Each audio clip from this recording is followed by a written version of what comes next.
Hi guys, स्वागत है आप सबका आपके अपने चैनल केयर्स क्लासेस में। आज हम सब देखेंगे क्लास 11 का मैथ, जिसमें हम सब स्टार्ट कर रहे हैं चैप्टर 6 आपका क्या है? परमुटेशन एंड कॉम्बिनेशन परमुटेशन को हम लोग क्या कहते हैं? क्रमचय। परमुटेशन को क्या बोलते हैं? क्रमचय। और कॉम्बिनेशन को क्या बोलते हैं? संचय। ठीक है। तो इस चैप्टर का मतलब और अर्थ समझने के लिए हम सब सबसे पहले एक एनसीईआरटी के ही एक एग्जाम्पल से स्टार्ट करेंगे। देखिए, जैसे मान लीजिए कि आपके पास एक सूटकेस है ना, उसमें 4 क्रम है, अर्थात एक ताला लगा हुआ है और उस ताले में 4 क्रम है, जिनमें से अगर आपको उस ताले को खोलना है तो उसके लिए आपको क्या करना पड़ेगा? चारों में एक डिफरेंट नंबर, सभी क्रम में क्या है? 0 से लेके 9 तक के 10 अंक है। सभी चारों क्रम में 0 से लेके 9 तक के 10 अंक है। आपको पहले क्रम का नंबर याद है, 3 क्रम का नंबर आप बोल चुके हो। उसके लिए आपको क्या करना पड़ेगा? तीनों क्रम के एक विशेष जब आप नंबर भरोगे, सब में फिल करोगे, तब जाके वो ताला खुलेगा। अब आप वो 3 क्रम भरने के लिए क्या करोगे? पहले में 0, 1, 2 ऐसे ऐसे करके कोई नंबर 9 तक भरोगे, फिर दूसरे में भरोगे, फिर तीसरे में भरोगे, तब जाके आपका ताला खुलेगा। लेकिन उसके लिए आप अब बताओ, पहला तो आपको नंबर मान लो 7 आपको याद है, दूसरे तीसरे चौथे में आपको नंबर भूला हुआ है, तो दूसरे में आप सबसे पहले अगर 0 भरे, उसके बाद आपको क्या भरना पड़ेगा? हो सकता है तीसरे में भी 0 भरे, चौथे में भी 0 भरो, लेकिन वो नंबर ना हो। फिर 0 दूसरे में भरे हो, फिर उसमें 1 भरोगे, फिर उसमें 1 भरोगे, ऐसे ऐसे करके आप बहुत ढेर सारे नंबर पा जाओगे। तो आप अगर हम पूछे आप कितने तरीके से ऐसे नंबर को भर सकते हो, आप नहीं बता सकते हो। या आप क्या करोगे? एक कापी लोगे, उस पर लिखोगे, सभी नंबर का क्रम बनाओगे, तो ये क्रम आपके लिए क्या हो जाएगा? बहुत कठिन होगा, बहुत लेंदी होगा। उसके लिए हम क्या करेंगे? कुछ मेथड्स हैं मैथ में, उन्हीं मेथड्स को सीखेंगे कि उन मेथड का प्रयोग करके ऐसे प्रॉब्लम्स को हम कैसे आसानी से डील कर सकेंगे। मतलब कैसे हम मिनटों में ही बता देंगे कि कितने नंबर, कितने तरीकों से आप उन क्रम को फिल कर सकते हो। तो अब क्रमचय और संचय को समझने के लिए हम एक और अपने मन से एग्जांपल लेते हैं। मान लो सपोज दैट आपके पास 6 लेटर है, ABCDEF। कुल कितने लेटर हुए? 6 लेटर है। अब इन 6 लेटर में से आपको एक बार में 4 लेटर लेने हैं। कितने लेटर लेने हैं? 4 लेटर लेने हैं। और 4 लेटर लेके आपको वर्ड्स बनाने हैं, 4 लेटर के वर्ड बनाने हैं। तो जैसे हो सकता है कि आप पहली बार ABCD को चुनो, हो सकते हैं आप, ऐसा भी हो सकता है कि आप BCDE को चुनो, हो सकता है आप CDEF को चुनो, हो सकता है आप A ले लो, C ले लो, D और E ले लो। ऐसे ऐसे बहुत तरीके के आप चूज कर सकते हो, सेट बना सकते हो ना। फिर उसके बाद ये जो सेट बनाना है, आप ये 4 नंबर का सेट लेना, ये 4 नंबर का सेट लेना, इन चारों नंबर को कंबाइन करना, ऐसे ऐसे 4 नंबर का सेट कितने तरीके से आप बना सकते हो। सकता है कि आप DEF और C ले लो, ये 4 नंबर ले लो, इन 4 नंबर कितने तरीके से सेट कर सकते हो, इसको कहते हैं कॉम्बिनेशन अर्थात संचय। होता है ना, आप कितने तरीके से, जैसे अगर आप कभी पैंट शर्ट पहनते हो, कौन किस पे कंबाइन कर रहा है, कौन किस पे सेट बन रहा है, तो वही चीज है कि 4 नंबर का आप कितने तरीके से सेट बना सकते हो। इस नंबर आप इसको हम क्या बोलते हैं? कॉम्बिनेशन। ठीक है, कॉम्बिनेशन। और परमुटेशन क्या होता है? सपोज दैट आपने कोई एक 4 नंबर, जैसे ये 4 लेटर लिए AB और CD, ये 4 लेटर आपने लिया। अब इस 4 लेटर को अरेंज करके, क्योंकि ऐसा भी तो हो सकता है कि आप C को पहले नंबर पे लिखो, D को दूसरे नंबर पे लिखो, B को तीसरे नंबर पे लिखो और A को, एक वर्ड आपका ये भी बन सकता है। ऐसा भी हो सकता है कि आप B को पहले लिखो, C D A तब लिखो। तो ऐसे ऐसे जब आपने 4 नंबर को सिलेक्ट कर लिया, 4 नंबर को आपने एक बार में सिलेक्ट कर लिया, उन 4 नंबर को आप कितने तरीके से अरेंज कर सकते हो, समझ रहे हो? तो ऐसे ऐसे आप बहुत तरीके से अरेंज कर सकते हो। तो जो कितने तरीके से अरेंज कर सकते हो, वो जो नंबर होगा, उस नंबर को हम लोग क्या बोलते हैं? परमुटेशन अर्थात क्रमचय। तो संचय का मतलब होता है सिलेक्शन। कितने तरीके से किसी नंबर को आप, 4 नंबर को आप कितने तरीके से सिलेक्ट कर सके। समझ आ रहा है ना? कितने तरीके से आप 4 नंबर को सिलेक्ट कर पा रहे हो, वो बोला जाएगा कॉम्बिनेशन। तो कॉम्बिनेशन का मतलब क्या होता है? सिलेक्शन, चयन। और परमुटेशन मतलब अरेंजमेंट। उन 4 नंबर को जो आपने सेलेक्ट कर लिया, 4 लेटर को आपने एक बार सेलेक्ट कर लिया, उन 4 लेटर को आप डिफरेंट डिफरेंट कितने तरीके से अरेंज कर सकते हो, वो नंबर ऑफ अरेंजमेंट कहलाता है परमुटेशन। तो सिलेक्शन यानी संचय अर्थात कॉम्बिनेशन, और उनको अरेंज करने का जो तरीका होगा उसको हम क्या बोलेंगे? परमुटेशन यानी क्रमचय। अब आगे हम बात करेंगे कि आप क्रमचय और संचय, जो सबसे पहला प्रॉब्लम था की को अरेंज करना, ताला को खोलना, उनमें क्रम को विन्यासित करना, इन सब प्रॉब्लम्स को पहले समझने के लिए हम थोड़ा सा एक बेसिक बात करते हैं। बेसिक बात उसमें क्या होगा? एक हम फंडामेंटल थ्योरम पढ़ेंगे, फंडामेंटल प्रिंसिपल पढ़ेंगे। तो आपका अगला हेडिंग होगा फंडामेंटल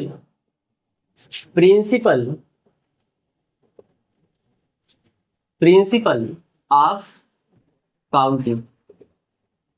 काउंटिंग अर्थात गणन की फंडामेंटल का मतलब क्या होता है? आधारभूत, प्रिंसिपल यानी सिद्धांत। ठीक है, तो अब सबसे पहले हम पढ़ेंगे गणन की आधारभूत सिद्धांत। ये क्या होता है? इसको समझने के लिए एनसीईआरटी के फिर से 2 एग्जाम्पल लेंगे ना। जैसे पहला एग्जाम्पल आपके पास क्या है? जैसे सपोज दैट आपके पास 4 पैंट है। कितने पैंट है? आपके पास 4 पैंट है और आपके पास 2 शर्ट है। आपके पास 2 शर्ट है। आप 4 पैंट और 2 शर्ट को कितने तरीके से पहन सकते हो? 4 पैंट और 2 शर्ट को आप कितने तरीके से पहन सकते हो? 4 ऑप्शन हो सकता है कि आप सबसे पहले पहले पैंट को पहनो, हो सकता है आप दूसरे पैंट को पहनो, हो सकता है आप तीसरे पैंट को पहनो, हो सकता है आप चौथे पैंट को पहनो। ठीक, अगर मान लो आपने पहले पैंट को पहना, अब उसके बाद शर्ट पहनने के कितने तरीके होंगे? पहले पैंट के साथ आपने पहला शर्ट पहना या आपने दूसरा शर्ट पहना, दूसरे पैंट के साथ आपने पहला शर्ट पहना या तो दूसरा शर्ट पहना, तीसरे पैंट के साथ आपने पहला शर्ट पहना या तो आपने दूसरा शर्ट पहना। सेम ऐसे चौथे पैंट के साथ आपने या तो पहला शर्ट पहना या तो आपने दूसरा शर्ट पहना। इसका मतलब आप पहला पैंट पहला शर्ट पहने, या तो आप पहला पैंट दूसरा शर्ट पहने, या तो आप दूसरा पैंट पहला शर्ट पहने, या तो आप दूसरा पैंट और दूसरा शर्ट पहने, या तो आपने तीसरा पैंट और पहला शर्ट पहने, या तो आपने तीसरा पैंट और दूसरा शर्ट पहने, या तो आपने चौथा पैंट और पहला शर्ट पहना, या तो आपने चौथा पैंट और दूसरा। मतलब 2, 2 4, 2 6, 2 8, टोटल आप 8 तरीके से पहन सकते हो। सही बात, आप टोटल कितने तरीके से पहन सकते हो? 8 तरीके से। क्या हम इसको ऐसा नहीं कर सकते? आपके पास टोटल पैंट पहनने के कुल कितने तरीके हैं? 4। 4 में से तो आप कोई पैंट पहनोगे, तो टोटल पैंट पहनने के कितने तरीके हैं? 4 तरीके हैं। और उसके बाद फिर शर्ट कितने हैं? आपके पास 2 शर्ट हैं, तो फिर शर्ट को पहनने के टोटल कितने तरीके हैं? 2। तो 4 × 2 = 8, अर्थात आपके पास 4 पैंट और उसके बाद फिर 2 शर्ट पहनने के टोटल कितने तरीके हो गए? 8 तरीके हो गए। बात समझ में आ रहा है? तो आप इतना ना जाके बेसिक सिंपल से भी ऐसे कर सकते थे। यही आपका है गणन की आधारभूत सिद्धांत। एक और दूसरे एग्जाम्पल पे हम बात करते हैं। जैसे मान लो कि आपको स्कूल जाना है, आपके पास 2 बैग है। कितने बैग हैं? 2 बैग है। ठीक, 3 आपके पास टिफिन है। ठीक, और आपके पास 2 बॉटल है। बॉटल को हम लिख देते हैं W। आपके पास टोटल 2 बैग है, 3 टिफिन है और 2 बॉटल है। और आपको ऐसा तो नहीं आप स्कूल सबको भर के लेके चले जाओगे, किसी एक बैग को चूज करोगे, किसी एक टिफिन को चूज करोगे और किसी एक बॉटल को चूज करोगे। टोटल कितने तरीके से आप रेडी होके स्कूल जा सकते हो? तो उसके लिए क्या करना होगा? सबसे पहले आप क्या कियोगे? या तो आपने पहला बैग चूज किया होगा या तो आपने दूसरा बैग चूज किया होगा। सही बात। अब पहले बैग के साथ हो सकता है आप पहले टिफिन को चूज करो, दूसरे टिफिन को चूज करो और फिर आपने तीसरे टिफिन को चूज किया हो सकता है आपने दूसरे बैग के साथ पहले टिफिन, अगर आपने दूसरा बैग सिलेक्ट किया होगा तो दूसरे बैग के साथ ही आप पहला टिफिन ले जा सकते हो, उसके साथ दूसरा टिफिन और उसके साथ आप तीसरा टिफिन ले जा सकते हो। सही बात। अगर आपने मान लीजिए अब पहला टिफिन सेलेक्ट किया तो अब बॉटल को कैसे सेलेक्ट करोगे? पहले टिफिन के साथ आप पहला बॉटल और दूसरा बॉटल ले जा सकते हो, दूसरे टिफिन के साथ या तो पहला बॉटल या तो दूसरा बॉटल, तीसरे टिफिन के साथ ऐसे आप कर सकते हो। सेम यहां पर भी आप ऐसे कर सकते हो, W1 W2, यहां पर भी आप पहला बॉटल और दूसरा बॉटल। इसका मतलब यहां का फाइनल रिजल्ट क्या आया, पहला बैग आपने सेलेक्ट किया, पहला टिफिन आपने सेलेक्ट किया और पहला बॉटल आपने सेलेक्ट किया। ऐसे पहला बैग, पहला टिफिन और दूसरा बॉटल, ऐसे ऐसे एक यहां पर टोटल कितने वेज हुए, 1 2 3 4 5 6 7 8 9 10 11 12 तरीके से आप अरेंज कर सकते हो अपने इस पूरे व्यवस्था को। तो अब इसको आप सीधा कर सकते थे, कैसे? देखो भैया, आपको टोटल बैग सेलेक्ट करने के कुल कितने तरीके मालूम है? 2। अरे बैग तो आपके पास 2 ही हैं, तो टोटल आप 2 बैग सेलेक्ट करने के कितने तरीके हैं? 2 ही तरीके हैं। फिर उसके बाद आप टिफिन सेलेक्ट करोगे, तो टिफिन को कितने तरीके से सेलेक्ट कर सकते हो? बोलो, टिफिन को आप कितने तरीके से सिलेक्ट कर सकते हो? 3 तरीके से सिलेक्ट कर सकते हो। फिर आपके पास बचा 2 बॉटल, बॉटल को आप कितने तरीके से सिलेक्ट कर सकते हो? 2 तरीके से। या इसका मतलब टोटल तरीका कितना होगा? 2 6 6 6 दूनी 12। क्या सेम नंबर यहाँ पर भी 12 ही आया था कि नहीं आया था? इसका मतलब आप 12 तरीके से रेडी होके स्कूल जा सकते हो। यही जो आप कर रहे हो सीधा पहला, अब यहां पर है क्या, आपने एक काम को कुछ तरीके से किया, उसके बाद आपको दूसरा काम करना है, उसको आप कुछ तरीके से कर सकते हो, फिर उसके बाद आपको तीसरा कोई काम करना है, उसको आप कुछ तरीके से कर सकते हो। तो उन काम को मिलाकर एक क्रम के बाद अगर आपको तीनों काम को करना होगा तो कुल कितने तरीके से करना है, आप क्या कर दे रहे हो, केवल मल्टीप्लाई कर दे रहे हो, गुणा कर दे रहे हो। यही आपका है गणन की आधारभूत सिद्धांत, अर्थात फंडामेंटल प्रिंसिपल ऑफ काउंटिंग। समझ में आ रहा है एग्जाम्पल? तो सबसे पहले क्या, इसको हम लैंग्वेज में लिख लें, ये लिख ले कि ये कहता क्या है।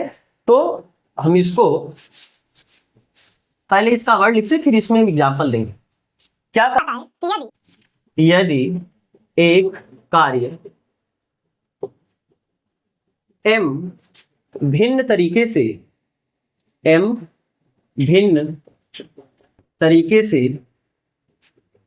किया जा सकता है,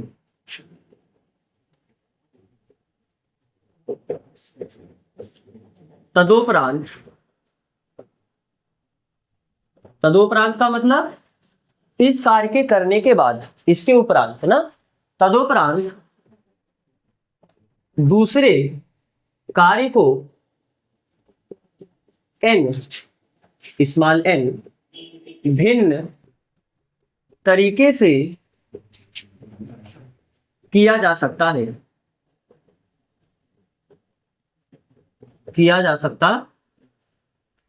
तब दिए गए क्रम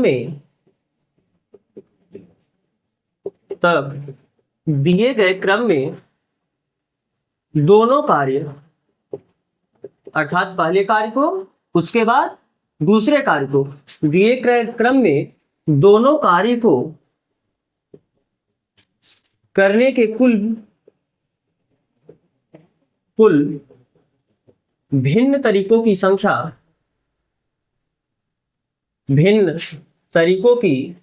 संख्या कितना हो जाएगा, बताइए? m इंटू n होगा।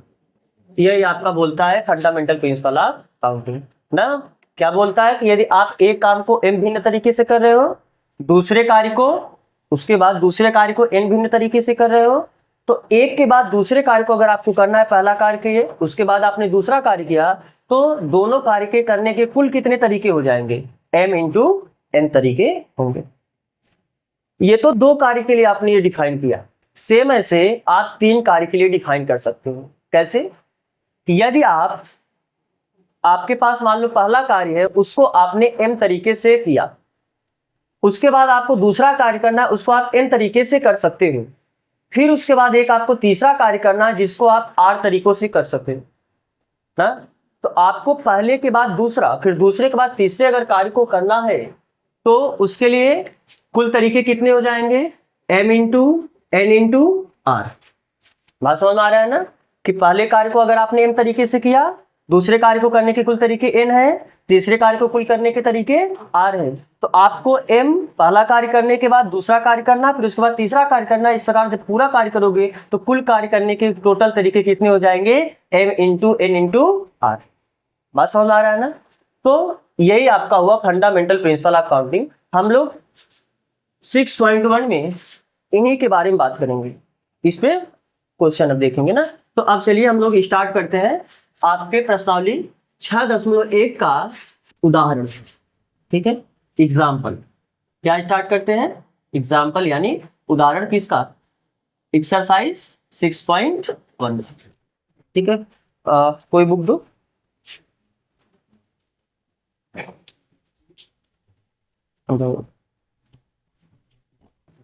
चलो उदाहरण नंबर 1।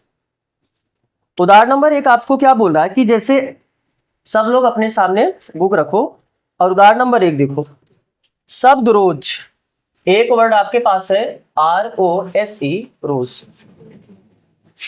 शब्द ROSE रोज के अक्षरों से बनने वाले 4 अक्षरों वाले अर्थपूर्ण या अर्थहीन शब्दों की संख्या ज्ञात कीजिए जबकि अक्षरों के पुनरावृत्ति की अनुमति नहीं।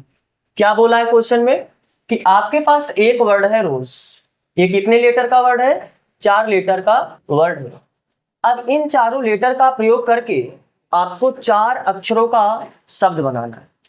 कितने शब्द बना सकते हो आप 4 अक्षरों में, बस उनका मीनिंग निकले या मीनिंग ना निकले उससे आपको कोई मतलब नहीं है, आपको केवल 4 लेटर के वर्ड बनाने हैं। हाँ, बस शर्त यह है कि वर्ड्स को आप लेटर को आप रिपीट नहीं कर सकते। एक बार जो लेटर आपने यूज कर दिया उस लेटर को आपको दोबारा यूज नहीं करना है। तो अब जैसे मान लो कि आपको बनाना क्या है, 4 लेटर के शब्द बनाने। कितने लेटर के शब्द बनाने हैं, 4 लेटर के शब्द बनाने। तो आप सबसे पहले क्या करोगे, पहला लेटर फिलअप करोगे, उसके बाद आप दूसरा लेटर फिलअप करोगे, फिर तीसरा लेटर भरोगे, फिर आपको चौथा लेटर भरोगे। इसका मतलब क्या है, आप पहले बताओ कि आप पहले अक्षर को, पहले लेटर को कितने तरीके से भर सकते हो, पहले क्रम पे, पहले नंबर पे कितने तरीके से आप लेटर को भर सकते हो। 4 लेटर है ना आपके पास ROSE, चारों में से कोई आप उठा के डाल दो इसमें, तो इसको टोटल कितने तरीके से भर सकते हो, 4 तरीके से भर सकते हो। अब दूसरे नंबर पे लेटर को कितने तरीके से भर सकते हो बताओ। याद रखना है, क्वेश्चन में बोला है कि नंबर रिपीट नहीं करना चाहिए। इसका मतलब क्या है कि अगर आप इन चारों में से कोई भी एक लेटर यहां पर यूज कर लिए, अब आपके पास केवल कितने लेटर बचे हैं, केवल 3 लेटर बचे हैं। अब इसमें दूसरे नंबर पे आप केवल 3 लेटर को ही भर सकते हो। इसका मतलब यहां पर आप 3 नंबर से, 3 तरीके से आप दूसरे लेटर को भर सकते हो। तीसरे क्रम को, तीसरे नंबर पे जो लेटर आएगा उसको आप कितने तरीके से भर सकते हो, क्योंकि अब 2 लेटर यूज हो चुका है, टोटल 4 ही लेटर है, अब आपके पास बचे हैं सिर्फ 2 लेटर। तो यहां पर आप टोटल 2 तरीके से इस क्रम को फिल कर सकते हैं। अब आपके पास जो चौथा लेटर आया, चौथे लेटर को आप कितने तरीके से भर सकते हो। अब आपके पास तो केवल एक ही लेटर बचे होंगे, तो उनको कितने तरीके से फिल कर सकते हो, एक तरीके से। तो टोटल कितने तरीके से आप 4 लेटर के शब्द बनाए, 4 इंटू 3 इंटू 2 इंटू 1, यानी 4 × 12 × 24 के 24। अर्थात आप 4 लेटर के जो 4 लेटर आपके पास जो है, इन चारों लेटर से आप कितने वर्ड बना सकते हो, 24 वर्ड बना सकते हो। लेकिन नंबर रिपीट नहीं करना चाहिए ना, तो रिपीट किया है तो आप इससे लिखोगे कैसे, पहले क्रम को भरने की तरीका कितना हुआ, पहले क्रम को तो 4 ही तरीके से भर सकते हो, और दूसरे क्रम को भरने की कितने तरीके होंगे, कुल 3 तरीके होंगे, क्योंकि एक लेटर यूज हो चुका, आपके पास 3 लेटर बचे। ऐसे तीसरे क्रम को टोटल कितने तरीके से भर सकते हो, और चौथे क्रम को टोटल कितने तरीके से भर सकते हो, 1। तो इस प्रकार अगर आपको बोलना होगा कि 4 अक्षरों का प्रयोग करके, दिस इंप्लाइज दैट 4 अक्षरों का प्रयोग करके बने शब्दों की संख्या कितनी हो जाएगी, बने शब्दों की कुल संख्या 4 इंटू 3 इंटू 2 इंटू 1 यानी 24। 4 लीटर्स आप 24 वर्ड्स आप बना सकते, ठीक है। तो चलो आज बस इतना ही करते हैं। अब इसके आगे हम सब जो उदाहरण बचे हैं और जो प्रश्नावली बचे हैं उसे हम कल आगे करेंगे। तो यहाँ तक जुड़ने के लिए आपका बहुत बहुत धन्यवाद। Thank you.